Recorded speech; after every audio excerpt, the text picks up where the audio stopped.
Hello, my name is Antony P. and welcome to this video brought to you by the Center for Academic Literacy here at NTNU. The previous lesson in this series, Lesson 5, discussed the purpose and importance of academic presentations and explored the basic structure of an academic presentation.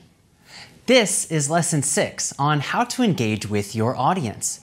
This lesson has two main sections. Section 1, Tactics for engaging the audience during a presentation, and Section 2, Approaches for handling questions and interactive discussions effectively. All right, let's go. Section 1, Tactics for engaging the audience during a presentation.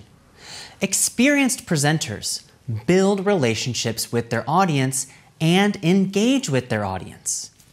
But Antony, I thought that the presenter just presents and the audience just listens.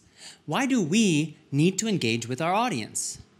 The presenter needs to engage with the audience because building a personal connection or encouraging participation is a great way to keep the audience focused and enhance their learning.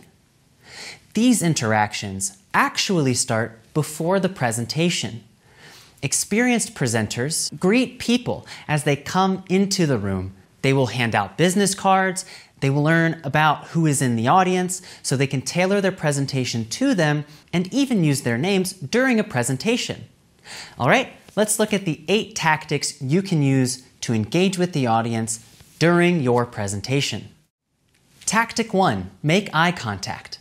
One of the fastest ways to engage the audience is to look people in the eyes. When the presenter looks someone in the eyes, that person feels like they're having a conversation with them. When I give a presentation, I like to move to different parts of my stage so that I can make eye contact with people in different sections of the audience. Having a slide clicker, like this one, makes it easy for me to move around and continue the presentation from anywhere on stage.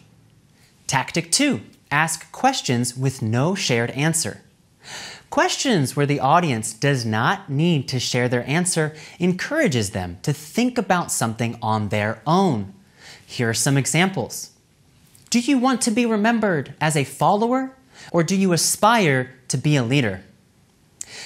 Can you remember the first time you drove a car? Have you ever wanted to reduce plastic but didn't know where to start? Questions with no shared answers are often used to engage the audience, prompt reflection, or emphasize a point. Tactic 3, ask questions with a shared answer. Your audience will likely have many knowledgeable people, so you may want to ask an audience member for an explanation or answer to a relevant question. This makes the audience feel that they are a participant in a learning environment. For example, who would like to give a brief explanation of convergent evolution? Tactic 4, ask for a show of hands. Show of hands is a set expression in English. A presenter will ask for a show of hands when they are asking the audience if they agree with a statement, support a particular opinion, or have experienced a certain situation. Audience members will raise their hand if they identify with the question. Here are some show of hands example questions. Can I see a show of hands? How many of you have experienced an earthquake? Can I see a show of hands? How many of you speak 3 or more languages? Who here has tried durian? Can I get a show of hands? Tactic 5, give the audience a quiz. I like using quizzes to get an understanding of the audience's knowledge or beliefs. Quizzes can be an effective way to increase engagement during the introduction of a topic. Quizzes can also be a good knowledge check during a conclusion to a topic. Tactic 6, tell a personal story. Throughout your presentation, tell personal stories. These can provide useful context for the audience and will engage them. Stories are always a welcomed break from data, graphs, and charts. Tactic 7, give a handout during the presentation. Handouts often reinforce key information from the presentation. Common handouts for a presentation include presentation outlines, copies of the slides, additional resources, glossary of terms, worksheets or activities, checklists or action plans, frequently asked questions with answers, contact information. Tactic 8, take a live poll. Take a live poll of the audience using websites like Poll Everywhere or Kahoot. Use these polls to better understand your audience or to reinforce learning. Here's a recap of the 8 tactics. Next time, when you're in an audience of a presentation, observe what the presenter does to make you feel engaged or that makes you feel bored. All right, we have just finished Section 1 on how to engage with the audience. Now on to Section 2, approaches for handling questions and discussions. Stay watching for a full example. Approach 1, listen actively. When an audience member asks a question, make eye contact with that person. Perhaps walk to their side of the stage and pay close attention to the specific question being asked. Approach 2, say, thank you for the question. Simply say, thank you for the question. This is polite and helps to build strong relationships. Approach 3, repeat the question to the audience before you answer the question. Repeat the question loudly so the audience knows what question was asked. For example, has climate change impacted other species around Taiwan? Presenter, the question is, has climate change impacted other species around Taiwan? Approach 4, answer the right question. I know, this feels obvious, but it is painful when the presenter starts talking about something completely unrelated. Answer the right question by clarifying with the asker. This can be a direct question like, are you asking about the limitations of our research? You can also give a thumbs up to the asker when you repeat the question to the audience. It will look like this. Hi, yeah, I'm wondering, has climate change impacted other species around Taiwan? The presenter, the question is, has climate change impacted other species around Taiwan? Approach 5, give concise answers.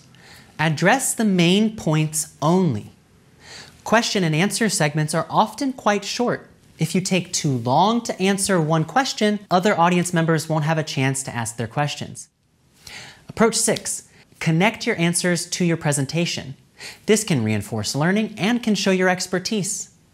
Let's use this example question again. Hi, yeah, I'm wondering, has climate change impacted other species around Taiwan? The presenter can say, Slide 10 in my presentation showed the progression of seawater temperature change on the West Coast. Other studies have found similar changes on the East Coast. Approach 7, acknowledge limitations. It's okay if you don't have all the answers. If you don't know the answer to a specific question, here are 2 professional replies you can use. Reply 1, I'm sorry, but our study didn't focus on other species. However, that's a very interesting question, and I would be happy to do some research on my own and get back to you at a later time with what I found. Reply 2, I appreciate your question. I'm not familiar with that topic. However, I can speak to a related topic that may answer part of your question. Approach 8, provide contact details. Sometimes the audience has too many questions, and sometimes audience members might think of a good question after the presentation is over. On my last slide, I like to put my name, email, and phone number. Now, let's see these 8 strategies being used in a real example. In this example, my presentation was on the environmental benefits of eating a plant-based diet. Yeah, in your research, you focus on the positive ecological changes that will occur on land. I'm curious, did you find any specific benefits that oceanic environments might have if humans switch to plant-based diets? Yes, thank you for the question. The question is, how will ocean ecosystems benefit if we switch to plant-based diets? That's your question? Great. Yes, There is great research on how devastating fishing, fish farming, and intensive land livestock farming is for ocean ecosystems. Specifically, runoff from factory farms is a significant water pollutant containing nutrient runoff, antibiotics, and hormones. Plant-based diets greatly reduce these pollutants. Research also shows that healthy marine environments play a critical role in combating climate change, and the current human omnivore diet has led to a killing of 80% of the big fish in the ocean, which is a severe disruption. Similar to slide 12 in my presentation, animal agriculture's link to deforestation and species extinction, the only way to let these marine species return to healthy populations is to stop killing them, to stop disrupting their environments, and to let the interconnected ecosystems heal. For more specific information on those studies, I'll have to get back to you at a later time. Thank you all for the great questions. Unfortunately, we are out of time. Here's my contact information. Please send me an email if you have other questions or comments. I will read it and reply. To make strong, professional, and personal connections with the audience after the presentation, stand near the exit and say goodbye to everyone as they leave. Stay in the area for 10 to 30 minutes after the presentation finishes. Hand out business cards and other supporting materials to those that don't have them. Shake hands and smile, and open the door for collaborations and friendships. This is the foundation of building a network. Again, my name is Antony P. from the Center for Academic Literacy here at NTNU. Thank you for watching. In this video, we learned techniques for engaging the audience during a presentation and strategies for handling questions and interactive discussions effectively. The next video in this series is Lesson 7, Looking and Sounding Great, Mastering Delivery Skills. I'll see you there.